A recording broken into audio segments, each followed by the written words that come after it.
16 বছর বয়সী একটা বাচ্চা মেয়েকে বাসর ঘরে দেখে স্তব্ধ হয়ে দাঁড়িয়ে রইল শ্রাবণ। কিছুক্ষণ আগেই কবুল বলে এসেছে সে, গায়ে এখনো মেরুন রঙা পাঞ্জাবি।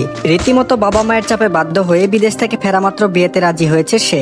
এমনকি কনের মুখ না দেখে বিয়েতে বসতে হয়েছে শ্রাবণকে। অথচ বাসর ঘরে ঢুকেই যে এভাবে একটা চমক খাবে তা ভাবেনি। বিছানায় ফুলের সমাহারের ঠিক মাঝে বসা কিশোরী শ্রাবণকে এক পলকে দেখে আরো বেশি গুটিয়ে এলো। এলোমেলো করে কোনো মতো পরা লাল টুকটুকে শাড়িটাও জড়িয়ে নিল গায়ে। ঠোঁট চেপে ঘুমটার আড়াল থেকে দেখার চেষ্টা করলো তথাকথিত বুড়ো লোকটাকে। তবে এই মুহূর্তে ঘুমটার আড়ালে থেকেই ধারা আবিষ্কার করলো চাচির কথা মতো তাকে মোটেই কোনো বুড়ো লোকের সাথে বিয়ে দেওয়া হয়নি। তার সামনে থমেরে দাঁড়িয়ে থাকা লোকটা বেশ সুন্দর, একদম ছোটবেলায় তার দাদির মুখে শোনা সুদর্শন রাজপুত্রের মতো। এত সুন্দর লোক তো মোটেও বুড়ো নয়। বিষয়টা ভেবেই আরো গুটিয়ে এলো ধারা। চোখ নামালো সহসা, ভয় পেল, অজানা আশঙ্কায় ঠোঁট কেঁপে উঠল। হুট করে মনে হলো তাকে যদি এখন এই লোকটা মারে। গ্রামে যে কতবার এসব দেখেছে সে তো শুনেছিল স্বামীরা নাকি অনেক খারাপ হয়, মাঝে মাঝে মারধর করে। এখন কি এই লোকটা তাকে আঘাত করবে? এবার আরেকটু কুণ্ঠিত হলো মেয়েটা, ঠোঁট ফুপিয়ে কান্না পেল। এদিকে হতবুদ্ধি হয়ে দাঁড়িয়ে থাকা শ্রাবণ ভাবতে থাকলো তার এখন কি করা উচিত। সে আসলে ভাবতে পারছে না যে কিভাবে তার বাবা এমন একটা বাচ্চা মেয়েকে তার জন্য নিয়ে এলো। মেজাজ খারাপ হলেও নিজেকে শান্ত রেখে বড় বড় করে দীর্ঘশ্বাস ফেললো শ্রাবণ। সকালে বাবার সাথে কথা বলার সিদ্ধান্ত নিয়ে দরজার ছিটকিনি লাগিয়ে এগিয়ে এলো বিছানার দিকে। শ্রাবণকে এগিয়ে আসতে দেখে সহসা বিছানা থেকে নামলো ধারা। চুরির রিনঝিন শব্দে মুখরিত হলো নীরবতা। শ্রাবণ বুঝেনি কেন মেয়েটা হুট করে লাফ দিল। পুরোপুরি বিছানার কাছে আসতেই ধারা দ্রুততার সহিত ঝুঁকে শ্রাবণের পা ছুঁয়ে সালাম করলো। পায়ে কোমল হাতের স্পর্শ পেতে চমকালো শ্রাবণ, কিন্তু নড়ল না, ভ্রু কুচকে রইল। সালামের পাট চুকিয়ে দাঁড়ালো ধারা। ঘুমটাটা এখনো গলা অব্দি, মাথা নিচু করেই হাত কচলাতে শুরু করলো। এখানে বসিয়ে রেখে তখন তাকে এক খালা বলেছিল যাতে উনি আসলে পা ছুঁয়ে সালাম করে। শ্রাবণ ভ্রু কুচকে তাকিয়ে দেখতে থাকলো মেয়েটার ছটফটানি। কেন এভাবে মুচড়াচ্ছে মেয়েটা? সে কি কিছু বলেছে নাকি করেছে? কি বলবে তা বুঝতে না পেরে শ্রাবণ লক্ষ্য করলো গরমে মেয়েটা হয়তো ছটফট করছে। তাই ফট করে বলল, ঘুমটা উঠিয়ে নাও, স্বামীর সব কথা শুনবে। বারবার এই কথা বলা হয়েছে ধারাকে, সর্বদা নাকি স্বামীর সব কথা মেনে চলতে হয়, না হলে আল্লাহ বেজার হয়। গুরুজনদের কথা মনে রেখেছে ধারা, তাই সে বাধ্যের মতো দুহাত উঠিয়ে ঘুমটা উঠিয়ে ফেললো। সাথে সাথে লাল হয়ে যাওয়া রক্ত জবান নেই মুখশ্রীর দেখা পেল শ্রাবণ। স্নিগ্ধ মুখটা চোখে পড়তেই কুচকানো ভ্রুজোড়া শিথিল হয়ে এলো। গাঢ় করে কাজল দেওয়া টানা টানা চোখটা নিচে নামানো। সদ্য কৃষ্ণচূড়ার মতো লালিমা তার গালজোড়া রাঙিয়ে তুলছে। বয়সের কৈশোর সুলভ স্নিগ্ধতা আর ভয়ের মিশেল থাকা মুখটা যেন অবিচারিত সৌন্দর্যের নিঃশব্দ প্রতিবাদ। পাতলা গোলাপি ঠোঁট জোড়া ক্ষীণ কাঁপছে ধারার। নাকের পাশে ছোট্ট টিলটা মুহূর্তেই নজরে এলো শ্রাবণের। সাথে সাথে ঢুক গিলল শ্রাবণ। কি এক পরিস্থিতিতে পড়লো সে, ধারা বুঝলো না কিছু। লাল রঙা শাড়িটা তার কোমল হাত দুটো আঁচল জড়িয়ে ধরেছে বাচ্চাদের মতো, যেন নিজেকে কোনোভাবে আগলে রাখার ব্যর্থ প্রয়াস। ছোট ছোট চুলগুলো কপালে এসে সুরসুরি দিয়ে বিরক্ত করলে ধারা চুরি পরিহিত হাতটা উঠিয়ে ঠিক করলো চুল। ঘামে ভেজা কপালটা শাড়ির আঁচল দিয়ে মুছে নিল।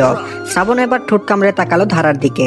এক মুহূর্তের জন্য আবিষ্কার করলো মেয়েটার বয়স কম, তবে স্নিগ্ধতা অফুরন্ত। গলা ভারী হয়ে এলো তার, চোখ সরিয়ে নিল সেই মুখ থেকে। কারণ তার সামনে থাকা এই কিশোরী মেয়েটা কোনো স্ত্রী নয়, একেবারে শিশু। কোনো ভালোবাসার উদ্রেক হলো না তার ভিতর, বরং জেগে উঠলো প্রবল এক মায়া। কিছুক্ষণ ভেবে নিজেকে বুঝ দিল শ্রাবণ। ধারার দিকে তাকাতেই দেখলো মেয়েটা ডেপ ডেপ করে তাকিয়ে আছে, মনে হয় কোনো সিদ্ধান্ত শোনার অপেক্ষাতেই আছে। ওর অমন উৎসুক দৃষ্টিতে অপ্রস্তুত হলো শ্রাবণ। গলা খাকারি দিয়ে জিজ্ঞেস করলো, নাম কি তোমার? ধারা ঠোঁট ভেজালো, শাড়ির আঁচল ঠিক করে নিয়ে মিনমিন করে বলল ধারা। শ্রাবণ মাথা নাড়ালো। এর মধ্যে উপলব্ধি করলো মেয়েটার কণ্ঠটা অনেক স্নিগ্ধ, অনেক মায়াময়। এত সুন্দর সাবলীর সংযত কণ্ঠ তো আজকাল মেয়েদের মধ্যে দেখাই যায় না। অথচ কি মিষ্টি লাগে একটা মেয়ের কোমল কণ্ঠস্বরে। শ্রাবণ এবার ঠোঁট ভিজিয়ে আশেপাশে তাকিয়ে বলল, সোফায় ঘুমোতে পারবে? ধারা আর চোখে পাশে থাকা সোফাটা দেখে নিল। শ্রাবণের দিকে তাকিয়ে আবারও বাধ্যের নেই মাথা নেড়ে জানালো, জি পারবো। শ্রাবণ সন্তুষ্ট হলো। তার এমনিতেও কেন যেন খুব অস্বস্তি হচ্ছে, ভালো লাগছে না কিছুই। বিদেশ থেকে ফিরে যে তাকে একটা বাচ্চা মেয়েকে এভাবে বিয়ে করতে হবে, এটা জানলে ফিরতই না সে। দ্রুততার সাথে শ্রাবণ বিছানা থেকে ফুল ঝেড়ে ফেলে একটা বালিশ নিয়ে সোফায় রাখলো। এরপর বাম হাতে নিজের ঘাড় ডলে বলল, ঘুমিয়ে পড়ো তাহলে। বলতে দেরি, কিন্তু ফট করে বিছানায় শুয়ে পড়তে দেরি করলো না শ্রাবণ। ওদিকে মুখ ফিরে চোখ বুজে ফেললো লোকটা। এদিকে ধারা অপলক দৃষ্টিতে চেয়ে থাকলো শ্রাবণের পিঠের দিকে। অবাক হলো এত সুন্দর ব্যবহারে। তাকে বকাবকি করলো না, গ্রামের লোকগুলোর মতো মারলো না, ভেবেই মুচকি হেসে শুকর আদায় করলো সে।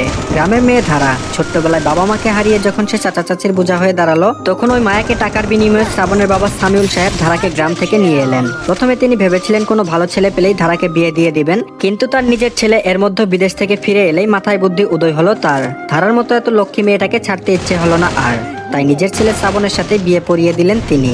কিন্তু বেচারি ধারা কিছুই বুঝতে পারে না। তাকে যখন গ্রাম থেকে নিয়ে আসা হলো তখন তার চাচি তাকে বলেছে তোকে বুড়ো লোকের সাথে বিয়ে দিবে। এ নিয়ে ভীষণ মন খারাপও হয়েছে ধারার, কিন্তু ছোট্ট থেকেই অবহেলায় জর্জরিত মেয়েটা আর মুখ খুলেনি। যদিও এখন সে বুঝতে পারলো লোকটা মোটেই বুড়ো নয়। প্রচুর গরম লাগছে ধারার, তাই কোনো মতে সোফার কাছে গিয়ে বসে লোকটার কথা মতো শুয়ে পড়লো। তবে শোয়ার আগে পরনের শাড়িটা আলগা করলো ধারা।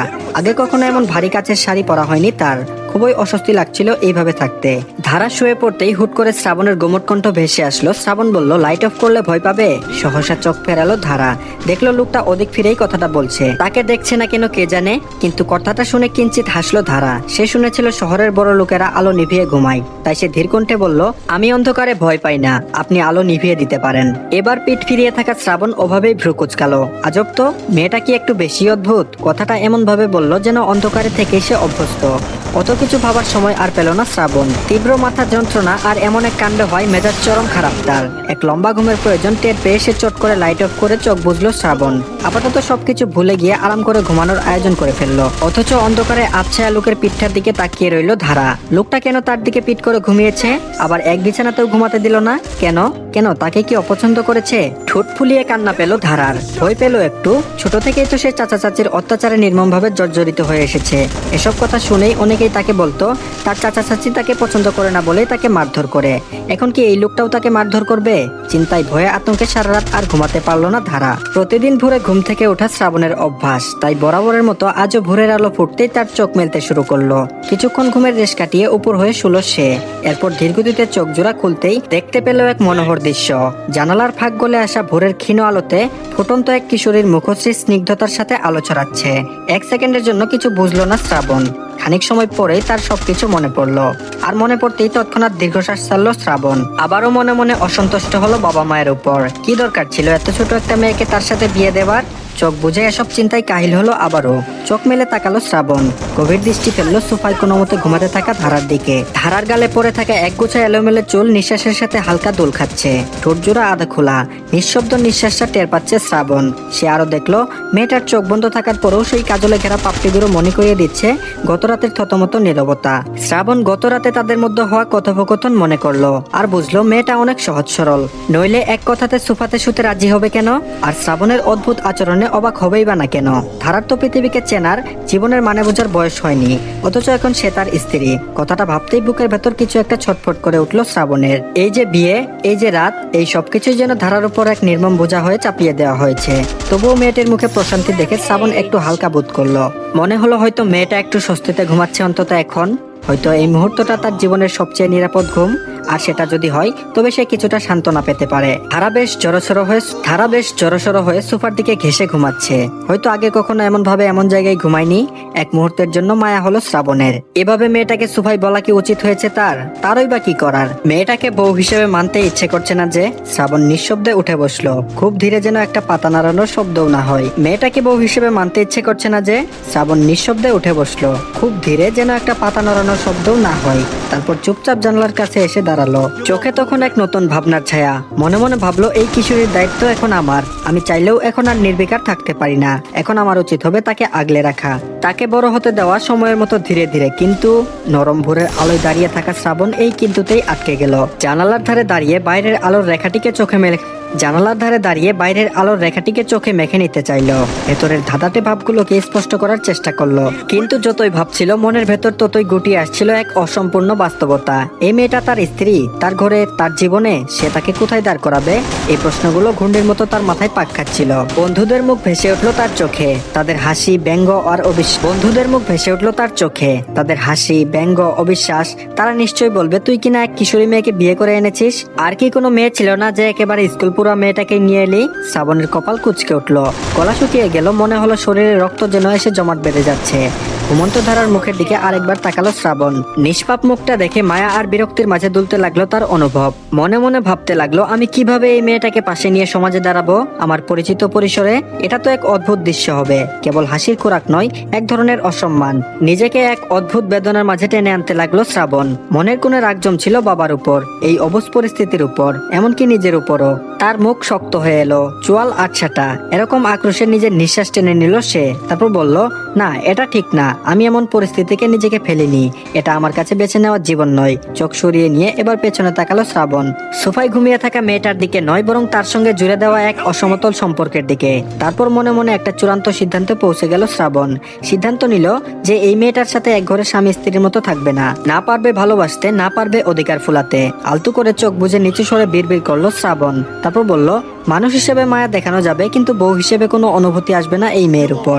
শ্রাবণের বাবা সামিউল শেখ প্রাইমারি স্কুলের একজন প্রধান শিক্ষক। তিনি নিজের সত্যতা, বিচক্ষণতা, মহানুভবতার কারণে পুরো এলাকায় বেশ সমাদৃত। খুব বেশি বড়লোক না হলেও পুরো পরিবার নিয়ে দুবেলা মাছ ভাত খাওয়ার মতো উপার্জন আছে তার। একমাত্র ছেলে শ্রাবণ ও স্ত্রী সালমা বেগমের সাথে তিনি বেশ ভালোই আরামায়েশে দিন কাটান। সারাদিন স্কুলে থেকে বিকেলে বাড়ি ফেরেন। এর মতোই এক বিকেলে তিনি বাড়ি ফিরে জানতে পারেন গ্রামে তার মামাতো বোন শিলা ক্যান্সারে মারা গিয়েছেন। ছোট থেকেই খেলাধুলা করে একসাথে বড় হয়েছিল তারা। তাই ছোটবেলার সেই খেলার সাথে সম্পর্কে মামাতো বোনের মৃত্যুর খবর পেয়ে তিনি ছুটে গিয়েছিলেন মোহনপুর গ্রামে। কিন্তু সেখানে গিয়ে তিনি আরো এক করুণ দৃশ্য দেখলেন। শিলার ভাতিজি ছিল ধারা, মানে শিলা ছিল ধারার ছোট চাচি। আর গ্রামে গিয়ে সামিউল সাহেব ধারাকে দেখে জানতে পারলেন মেয়েটাকে তার এই বড় চাচা চাচি মারাত্মকভাবে অত্যাচার করে। ফুলের মতো স্নিগ্ধ এই মেয়েটাকে দেখে তিনি বেশ আবেগে আপ্লুত হন। নিজের কোনো মেয়ে নেই সামিউল সাহেবের, অথচ মনে মনে পুষে রাখা কন্যার বাবা হওয়ার লোভটা আবারও জেগে উঠল ধারাকে দেখে। তিনি ধারার চাচা চাচিকে প্রস্তাব দেন যে তিনি ধারার সমস্ত ভরণ পোষণের দায়িত্ব নিতে চান। অথচ ধারাকে দিয়ে বাড়ির কাজ করানো তার চাচি নাকচ করেন। শেষে বাধ্য হয়ে টাকার বিনিময়ে ধারাকে নিয়ে এসেছিলেন সামিউল সাহেব। ধারাও ছোট থেকে অন্যের উপর নির্ভর হয়ে চলে বলে কোনো আপত্তি করেনি। নিজেকে ভাসিয়ে দিয়েছে ভাগ্যের সমুদ্রে। আর শহরে আসার পর শ্রাবণের দেশে আসার খবর শুনে সামিউল সাহেবের মাথায় দারুণ বুদ্ধি জেগে ওঠে। ধারাকে এমনিতেই মেয়ে হিসেবে ভীষণ পছন্দ হয়েছিল, তাই ছেলের বউ বানাতে এক বিন্দুও ভাবলেন না। ছেলে দেশে আসার সাথে সাথে ইমোশনাল ব্ল্যাকমেল করে বিয়ে পড়িয়ে দিলেন। সবকিছু ভেবে দীর্ঘশ্বাস ফেললেন সামিউল সাহেব। তিনি আসলেই জানেন না তিনি ঠিক করেছেন কিনা, কিন্তু যা করেছেন ভালোর জন্যই। চোখে আঙ্গুল বুলিয়ে আবারও চশমাটা পরে নিলেন তিনি। তার সামনে থাকা জায়নামাজের দিকে তাকিয়ে থাকলেন অনেকক্ষণ। ফজরের নামাজ পড়া শেষ, তার মনটা যেন একটু শান্ত হলো। কিছুটা দৃঢ়তায় নিজেকে বোঝাতে লাগলেন, ভুল হোক বা শুদ্ধ, আমি ওকে অন্তত নরক থেকে উদ্ধার করেছি। ছেলেটা যদি বুঝে, সময়ের সাথে যদি ধারা নিজেকে আত্মবিশ্বাসে গড়ে তুলে, তবে এটা হয়তো ঠিক সিদ্ধান্তই হয়ে উঠবে।